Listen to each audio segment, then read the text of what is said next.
লাউ পছন্দ করেন কে কে অবশ্যই কমেন্ট করে জানাবেন। আমার কিন্তু অনেক পছন্দ লাউ চিংড়ি। আসসালামু আলাইকুম, সবাই কেমন আছেন? আজকে একটা খাবারের ভিডিও নিয়ে চলে আসলাম। এই তো নতুন আমি একটা প্লেট কিনছি, যেটা খুবই সুন্দর দেখতে, একদম সাদা। তো আমার কাছে খুব ভালো লাগছে, প্রথম যখন আমি দেখছি তখন আমি এটা কিনছি আর কি। তো এটা খুবই ভালো লাগছে, তাই আপনাদের সাথে একটু শেয়ার করলাম। তার সাথে রান্না করা হয়েছে আজকে লাউয়ের খোসা দিয়ে শুটকি মাছ ভাজি, আর তার সাথে হচ্ছে লাউ দিয়ে চিংড়ি। তো এই তো আমি এখন খাবারটা খেতে বসছি, দেখি কেমন লাগে। তো খাবার খেতে বসে দেখলাম যে ভাজিটা ভীষণ মজা হয়েছে, যদিও আমি এটা রান্না করি নাই, আমাকে একজন এটা রান্না করে দিয়েছে। আমার আসলে বাহিরে ছিলাম, ব্যস্ততার কারণে আমি রান্না করতে পারি নাই। তো আমার এক পাশের একজন, আমার খুব শুভাকাঙ্ক্ষী, উনি আমাকে এটা দিচ্ছে। তো আমি সেটা গরম করে নিয়ে বসে পড়ছি খাওয়ার জন্য। তো আমাদের এদিক কিন্তু লাউয়ের খোসা যেটা, সেটা কিন্তু কেউ ভাজি করে খায় না। তো এখানে এসে আমি শিখছি যে লাউয়ের খোসা ভাজি করে খায়। তো যেটা আবার শুটকি দিয়ে খায়, অনেকে আবার ডিম দিয়ে খায়। কিন্তু আসলে এটা খুবই মজা। আপনারা যারা খান নাই তারা একবার হলেও এটা ট্রাই করে দেখবেন, আপনাদের অনেক ভালো লাগবে। আমার কাছে কিন্তু ভীষণ ভালো লাগে লাউয়ের খোসা ভাজি।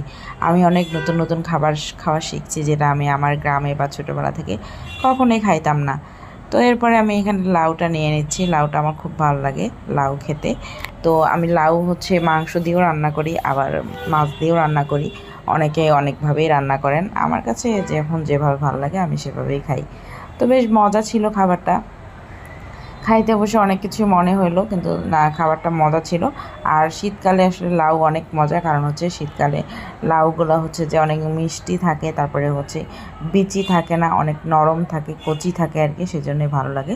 তো এই তো আমি এটা রাতের খাবার খাচ্ছিলাম। রাতে আসলে একটু ঝাল তেল ছাড়া খাবার খাচ্ছিলাম, এই তরকারিতে কিন্তু খুবই ঝাল তেল কম। তো রাতের বেলা যদিও আমি ডায়েট করি, এখন আমার ওজন অনেক কমাই ফেলছি। এখন আমার ওজন প্রায় 7 কেজি ওজন কমে গেছে। তো তারপরে হচ্ছে সেদিন আমার ভীষণ ক্ষুধা লাগছিল, তাই আমি রাতে একটু খাবার খেয়ে নিচ্ছি। না খেলে আসলে ঘুম আসবে না রাতের বেলা, সেজন্য। তো আমার যারা ডায়েট করতে চান তারা আসলে ডায়েট করতে পারেন।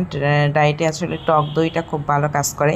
আমি আগে জানতাম না, এটা আমি আমার ফ্রেন্ডের কাছ থেকে শিখছি আর কি, যে টক দই মানে জানছি আর কি, যে টক দই খেলে অনেক ডায়েটের কাজ করে, মানে ওজন লস করে। পরে আমি এটা খাওয়া শুরু করছি, পরে দেখি না আমারও ওজন কমে গেছে। বাট হ্যাঁ, খাবারটা আবার একটু কম খাইছি, ভাতটা যেগুলো কম খাইছি, ফাস্ট ফুড কম খাইছি, সেজন্যই। যদি আপনি টক দই সারাদিন খান, খাবারও খান, তাহলে তো কমবে না। আপনি যদি কমাইতে চান তাহলে একটা লিমিটেশনের মধ্যে আপনাকে থাকতে হবে। এই তো আপনাদের সাথে গল্প করতে করতে আমি আরও কিছু ভাত নিয়ে আসলাম, নিয়ে এসে আমি খাচ্ছি। খুবই মজা লাগতেছিল খাবারটা, খুব ভালো লাগতেছিল। আর হচ্ছে ঝাল তেল ছাড়া তরকারি, তো আমি তো সবসময় ঝাল